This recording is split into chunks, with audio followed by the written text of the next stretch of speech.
स्वागत है आपके मेरे YouTube चैनल पर। आज के इस सेशन में हम लोग 18 जनवरी के करंट अफेयर को पढ़ने जा रहे हैं, 18 जनवरी 2024 को। तो चलिए शुरू करते हैं आज के सेशन का पहला question. What is the IUCN status of Gentoo penguin which was recently seen in the news. Gentoo penguin की IUCN स्थिति क्या है जिसे हाल ही में समाचारों में देखा गया है। Option number D, least concern, कम से कम चिंता का विषय रहेगा इसका। इसके बाद हम लोग IUCN के बारे में थोड़ा सा अध्ययन करेंगे कि IUCN क्या है। हेडक्वार्टर की बात की जाए तो हेडक्वार्टर ग्लैंड स्विट्जरलैंड में है। फाउंडेड 5 अक्टूबर 1948 फ्रांस में। Founder Julian Huxley, president Razan Al Mubarak, CEO it's mean chief executive officer Bruno Oberle. 13 जुलाई से 2020 से अब तक के वो CEO है IUCN के। फोकस क्या रहता है इनका? IUCN का फोकस रहता है natural conservation and biodiversity.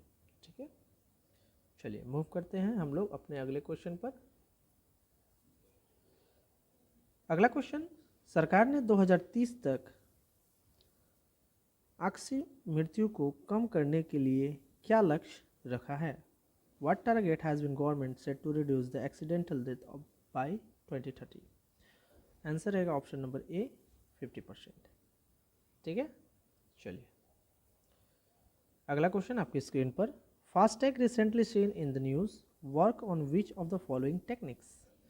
FASTag आप लोग समझ रहे हैं, फास्टैग वो होता है जैसे कि गाड़ियों में लगाई जाती है जिसका टूल प्लाजा में टूल टैक्स कट जाता है ऑटोमेटिक, ये वो फास्टैग है। ठीक है, तो बोल रहा है कि ये हाल फिलहाल न्यूज़ में देखा गया है। तो works which of the following techniques, तो ये काम करता है आपका रेडियो फ्रीक्वेंसी आइडेंटिफिकेशन के ऊपर। ठीक है, देखिए वाईफाई फ्रीक्वेंसी आइडेंटिफिकेशन क्या है। देखिए वाईफाई का फुल फॉर्म होता है, यहाँ पर मैं आपको बता दूँ, वाईफाई का जो फुल फॉर्म होगा वो होगा वायरलेस। फुल फॉर्म भी कभी कभी एग्जाम में पूछ लिया जाता है, फिडिलिटी,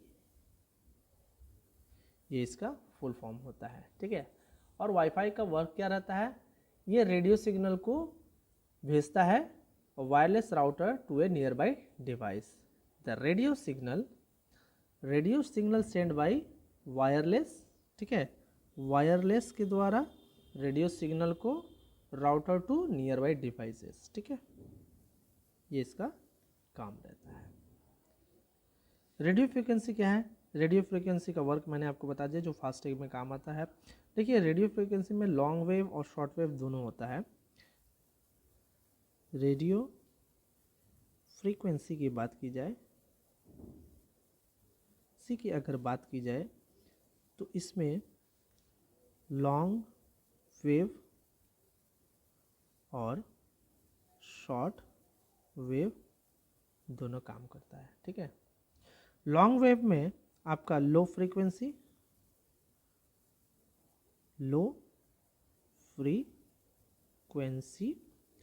और शॉर्ट वेव में हाई फ्रीक्वेंसी काम करता है। ठीक है, तो ये भी आपको याद रखना जरूरी है। रेडियो फ्रीक्वेंसी का काम होता है किसी भी इंफॉर्मेशन को वायरलेसली एक जगह से दूसरी जगह ट्रांसफ़र करना। जैसे कि इसका मोस्ट इम्पॉर्टेंट वर्क आपका सैटेलाइट में होता है, सेल फोन में भी इसका यूज़ होता है। ठीक है, टीवी वगैरह में भी इसका यूज़ होता है इंफॉर्मेशन को ट्रांसफ़र करने में, रेडियो फ्रीक्वेंसी का, ये आप याद रखिएगा। ठीक है, इसके बाद आता है इंफ्रारेड। इंफ्रारेड फ्रीक्वेंसी क्या होता है? देखिए इसका जो रेंज होता है, यहाँ पर मैं बता दे रहा हूँ, इंफ्रारेड फ्रीक्वेंसी, अगर इसकी रेंज की बात की जाए तो रेंज जो होगा इसका 300 गीगाहर्ट्ज टू 400 टेराहर्ट्ज़, ये इसका रेंज रहता है। जैसे कि 19वीं सेंचुरी के समय में इसे हम लोग हीट रेडिएशन और इलेक्ट्रोमैग्नेटिक वेव के नाम से जानते थे।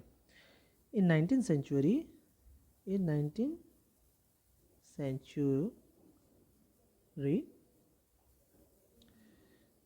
known as heat wave and also electromagnetic wave। तो ये भी सारे याद रखिएगा, ये साइंस से क्वेश्चन अगर बन जाए इस तरह का तो आप लोगों के लिए बहुत बढ़िया होगा। देन इसके बाद हम लोग थोड़ा सा किसके बारे में, इलेक्ट्रिकल फ्रीक्वेंसी के बारे में हम लोग थोड़ा बात कर लेते हैं। इलेक्ट्रिकल फ्रीक्वेंसीज के बारे में हम लोग थोड़ा बात कर लेते हैं। देखिए इलेक्ट्रिकल फ्रीक्वेंसी क्या होता है, ये मेज़र करता है ऑसिलेशन को इन इलेक्ट्रिक पाथ। जैसे कि कोई इलेक्ट्रिक पाथ है, ठीक है, इसके बीच में जितने भी इलेक्ट्रॉन्स वगैरह का ऑसिलेशन होता है,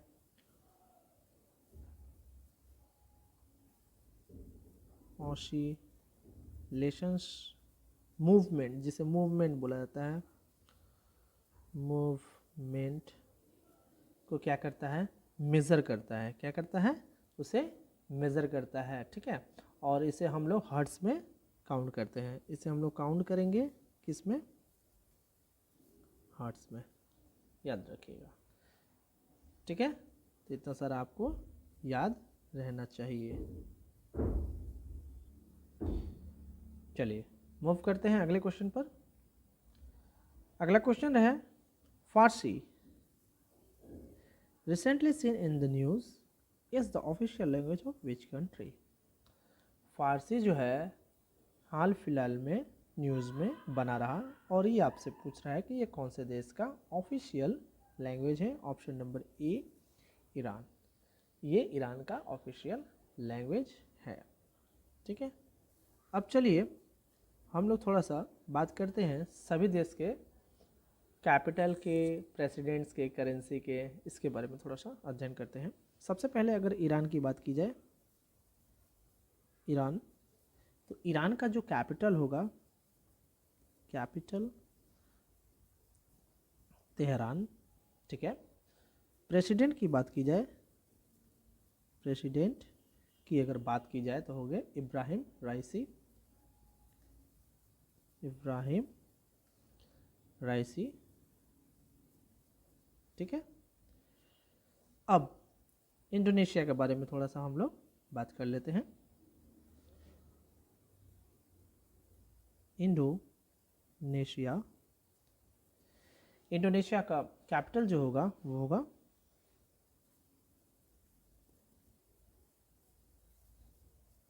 जकार्ता। और प्रेसिडेंट की अगर बात की जाए, अगर प्रेसिडेंट की बात की जाए जोको विडोडो, जोको विडोडो, ठीक है। अब मूव करेंगे हम लोग अफगानिस्तान की तरफ।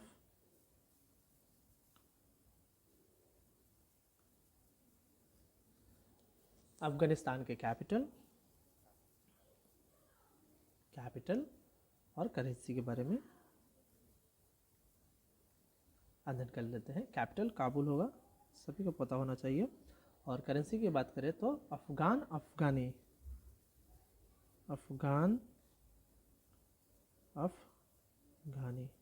ये रहा इसका करेंसी। अब हम लोग मूव करेंगे अपने चौथे ऑप्शन में, south Africa.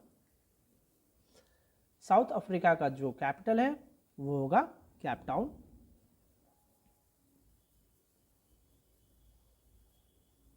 Cape Town. President की अगर बात की जाए तो होंगे सिरिल रामाफोसा, सिरिल रामाफोसा। तो ये रहा चारों कंट्री के कैपिटल, प्रेसिडेंट, करेंसी के बारे में कुछ जानकारी जो आपके लिए काफ़ी महत्वपूर्ण हो सकती हैं आपके एग्ज़ाम के दृष्टिकोण से। ठीक है, चलिए अब हम लोग मूव करते हैं अपने नेक्स्ट क्वेश्चन की तरफ। अगला क्वेश्चन, भारत में राष्ट्रीय स्टार्टअप दिवस किस तारीख को मनाया जाएगा? ऑप्शन नंबर सी, 16 जनवरी को राष्ट्रीय स्टार्टअप डे मनाया जाएगा। और थीम क्या रहेगा? थीम रहेगा स्टार्टअप अनलॉकिंग इनफाइनाइट पोटेंशियल। ये भी आप याद रखिएगा, ठीक है, ये भी आपको याद रखना है, स्टार्टअप अनलॉकिंग इनफाइनाइट पोटेंशियल। देखिए इसका काम क्या होता है, सबसे पहले मैं आपको बता दूं, ये जो स्टार्टअप है, नेशनल स्टार्टअप डे, ये हुआ था 16 जनवरी 2016 को लॉन्च हुआ था। यह है इसका लॉन्च डेट और ईयर शुरुआत में, इसलिए प्रत्येक साल 16 जनवरी को मनाया जाता है national startup day. Theme startup unlocking infinite potential रहेगा। इतना दूर तक तो आपको याद होना चाहिए। देखिए इसमें क्या होता है, इसमें होता है कि एक तरह का प्रोग्राम होता है जिसका मुख्य उद्देश्य क्या हो जाता है, ऑब्जेक्टिव की अगर बात करें तो ये जितने भी एंटरप्रेन्योर हैं, जितने भी एंटरप्रेन्योर्स हैं, एंड उसको क्या करेगी, गवर्नमेंट सपोर्ट करेगी, गवर्नमेंट उसको क्या करेगी, सपोर्ट करेगी तरह तरह के नए नए बिजनेस के तैयारी में। आप नए नए बिजनेस स्टार्टअप शुरू कीजिए, गवर्नमेंट आपको कुछ पैसा देगी, कुछ लोन जो होगा कोलेट्रल होगा, कुछ कोलेट्रल फ्री होगा। यानी कि कुछ स्टार्टअप में गवर्नमेंट अलग अलग स्टेट में ऐसा होता है कि कोलेट्रल फ्री लोन भी होता है, यानी कि आप लोन लीजिए सरकार से और लोन लेकर अगर आप देने में सक्षम नहीं है तो गवर्नमेंट आपको माफ़ कर देगी। ठीक है, इसमें क्या होता है, जॉब पाने के अलावा, देखिए स्टार्टअप का मतलब ही होता है लोगों को जॉब लेने से अच्छा है कि वो लोगों को जॉब दे। ठीक है, job creators instead of job creators instead of job seeker. याद रहेगा, ये इसका मुख्य उद्देश्य भी होता है। चलिए मूव करते हैं अगले क्वेश्चन पर। What is the India's rank among the world most powerful armies in the global firepower ranking? Global fire power ranking में भारत का रैंक कितना है? याद रखिएगा, ऑप्शन नंबर सी, चौथा। इसके अलावा और भी बहुत सारे कंट्रीज हैं। चलिए नंबर 1 पर अगर बात की जाए तो वो होगा USA। ठीक है, किस में, ये हम लोग ग्लोबल फायर पावर रैंकिंग की बात कर रहे हैं, जिसमें USA नंबर 1 होगा, 2 नंबर पे होगा रशिया, 3 नंबर पे होगा चाइना और 4 नंबर पे मैंने आपको बता दिया India. USA, Russia, China, India, ये आपको याद रखना है ग्लोबल फायर पावर रैंकिंग में। चलिए मूव करते हैं नेक्स्ट क्वेश्चन। दिसंबर 2023 माह को प्लेयर ऑफ द मंथ पुरस्कार से किसने जीता या किसे दिया गया? ठीक है, प्लेयर ऑफ द मंथ कौन सा, दिसंबर 2023 में। Who won the player of the month award for the month of December 2023? Answer रहेगा option number C, Pat Cummins.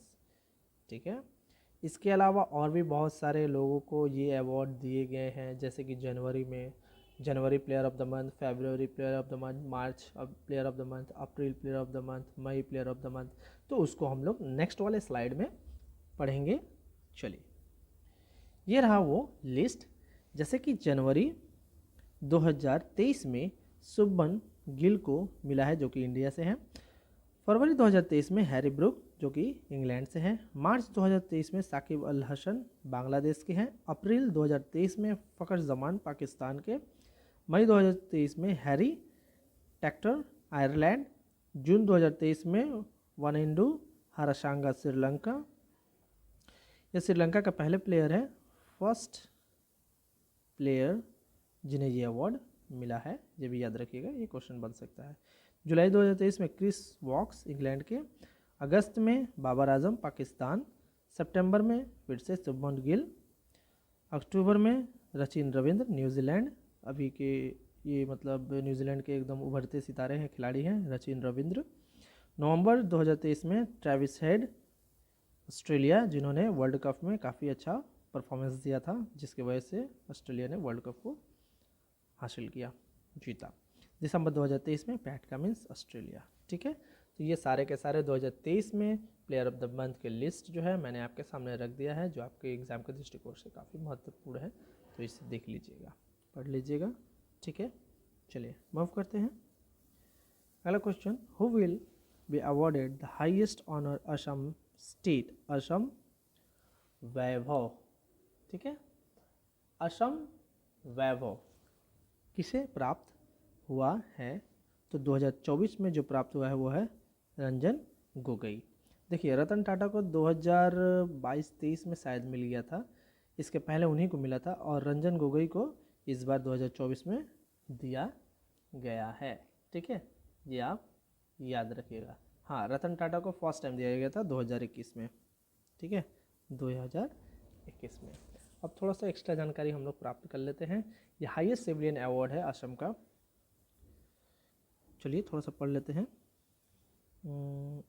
Wait,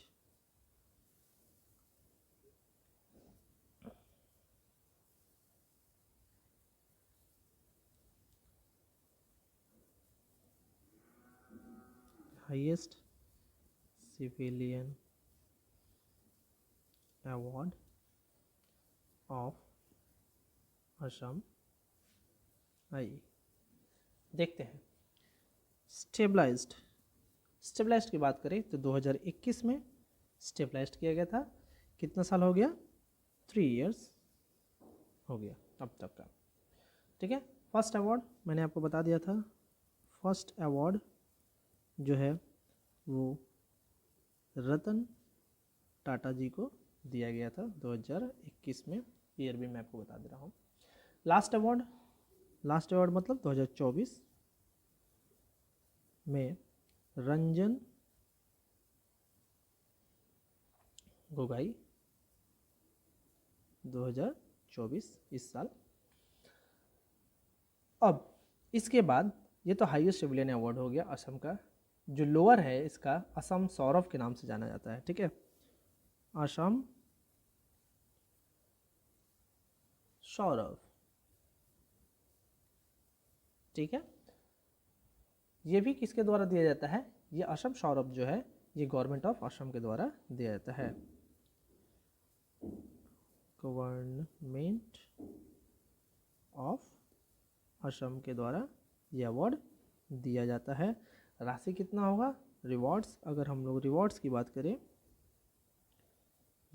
बात करें तो इसमें 5 लाख रुपीज़ दी जाती है। 5 लाख रुपीज़ जो है दी जाती है। अगर यूएस डॉलर में इसका कन्वर्शन किया जाए तो वो हो जाएगा आपका 6300। ठीक है, समझ में आया सभी को? चलिए अगला क्वेश्चन आपके स्क्रीन पे इस प्रकार, with whom has the Maharashtra government sign an agreement for the first state's first green ammonia plant. Maharashtra सरकार ने राज्य के पहले हरित अमोनिया संयंत्र के लिए किसके साथ समझौते पर हस्ताक्षर किया है? Option number A, INOX air product. INOX air product के साथ इन्होंने समझौता किया है। आइनॉक्स एयर प्रोडक्ट जो है अभी हाल फिलहाल में इनका समझौता महाराष्ट्र सरकार से हुआ, जिसपे ये स्टेट का फर्स्ट ग्रीन अमोनिया प्लांट लगेगा। महाराष्ट्र का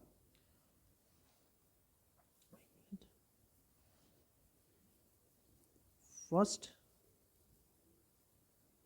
अमोनिया ग्रीन प्लांट कहाँ लगेगा? महाराष्ट्र में लगेगा। ठीक है। और इसका कैपेसिटी की अगर बात की जाए, तो कैपेसिटी होगा 5 लाख। ठीक है, 5 लाख मेट्रिक टन पर एनम MTPA। टोटल खर्चा आउटले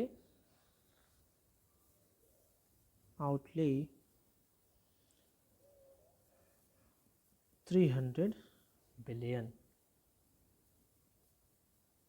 डॉलर। 300 बिलियन डॉलर का खर्च से बनेगा। ठीक है, चलिए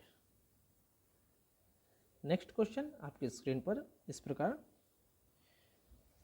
विश्वनाथन आनंद को पीछे छोड़कर भारत का नंबर 1 शतरंज खिलाड़ी कौन बन गए हैं?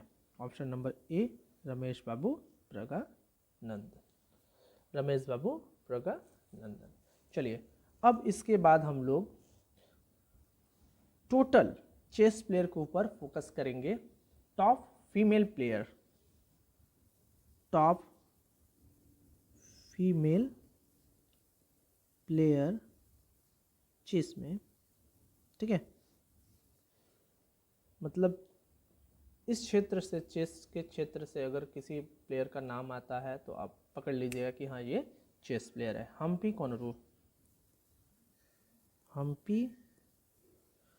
कोनेरू 1 नंबर। 2 नंबर हो जाएगा हरिका द्रोणावली।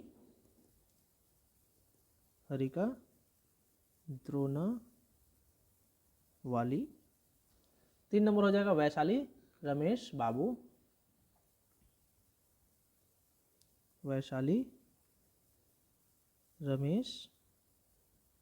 बाबू।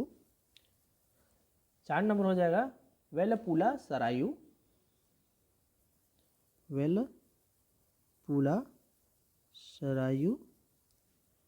5 नंबर दिव्या देशमुख।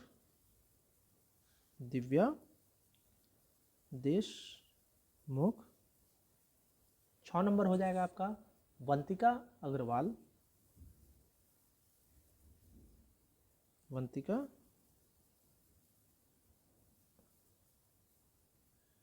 अग्रवाल।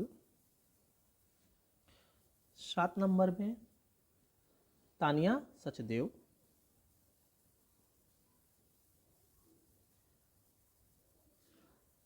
8 नंबर में हो जाएगा आपका भक्ति कुलकर्णी।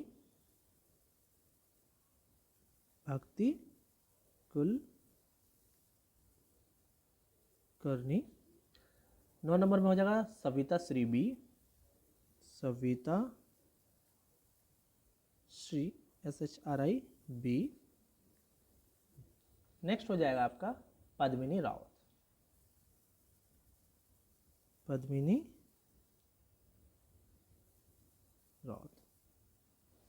ठीक है, पद्मिनी रावत। ये रहा आपका फीमेल। इसके बाद अब हम लोग टॉप मेल प्लेयर के बारे में पढ़ने जा रहे हैं। नंबर 1 विश्वनाथन आनंद।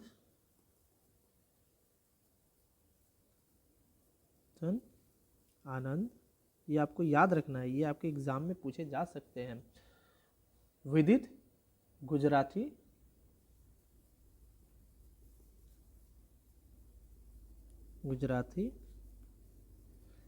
तीसरा नंबर हो जाएगा प्रज्ञानंदा R।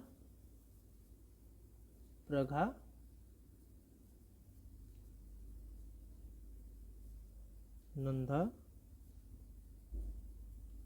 R। 4 नंबर आपका हो जाएगा अर्जुन इरिगाइसी।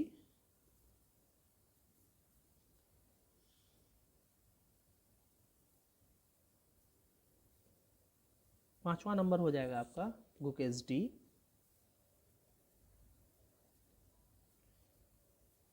6वां नंबर हो जाएगा पेंटाला हरि कृष्णन।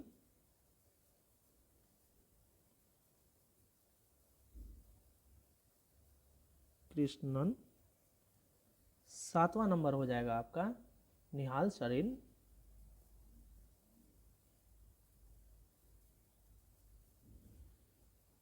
8 नंबर हो जाएगा आपका SL Narayana. SL Narayanan.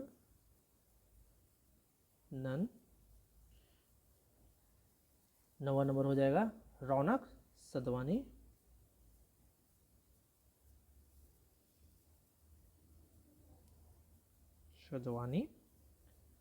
10 number हो जाएगा आपका अरविंद चिदम्बरम। अरविंद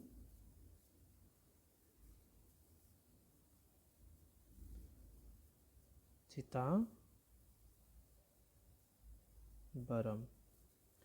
ठीक है, ये रहे टोटल टॉप फीमेल प्लेयर जो कि चेस से रिलेटेड है। ये है टोटल टॉप मेल प्लेयर जो कि चेस से रिलेटेड है। तो अगर इतना नाम आपके एग्ज़ाम में देखने को मिले तो आप फट से इसे देख लिख कर समझ जाइएगा कि ये सारे के सारे चेस प्लेयर हैं। ठीक है, तो चलिए आज के लिए इतना ही। वीडियो को पसंद आए तो लाइक कीजिएगा, शेयर कीजिएगा, सब्सक्राइब कीजिएगा।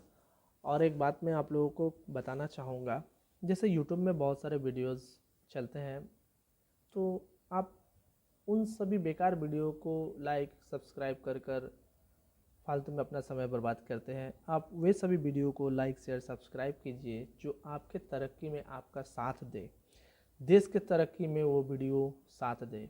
जैसे कि कोई नॉलेज वाली बात हो गई, जैसे कि कोई एजुकेशनल चैनल हो गए, आप उन सभी वीडियो को लाइक शेयर सब्सक्राइब कीजिए ताकि उनका भी मोटिवेशन बढ़े। और ये सारे जो चैनल्स होते हैं जो आपको नॉलेज देते हैं, जो आपको एजुकेशन प्राप्त करते हैं, उनका देश के प्रति कुछ योगदान रहता है। देश के साथ साथ आपके नॉलेज, आपके फ्यूचर में भी उनका योगदान रहता है। तो एक लाइक शेयर और सब्सक्राइब से कुछ नहीं होने वाला है, बल्कि और भी आपके फ्यूचर ब्राइट हो जाएंगे, कुछ नॉलेज प्राप्त होंगे आप लोगों को। ठीक है, तो बेकार के फालतू के वीडियो को लाइक शेयर सब्सक्राइब ना कर कर आप अच्छे वाले वीडियो को देखिए, उसे सब्सक्राइब कीजिए, समझिए, अपने फ्यूचर को और भी आगे बढ़ाइए। ठीक है, चलिए तब तक के लिए धन्यवाद।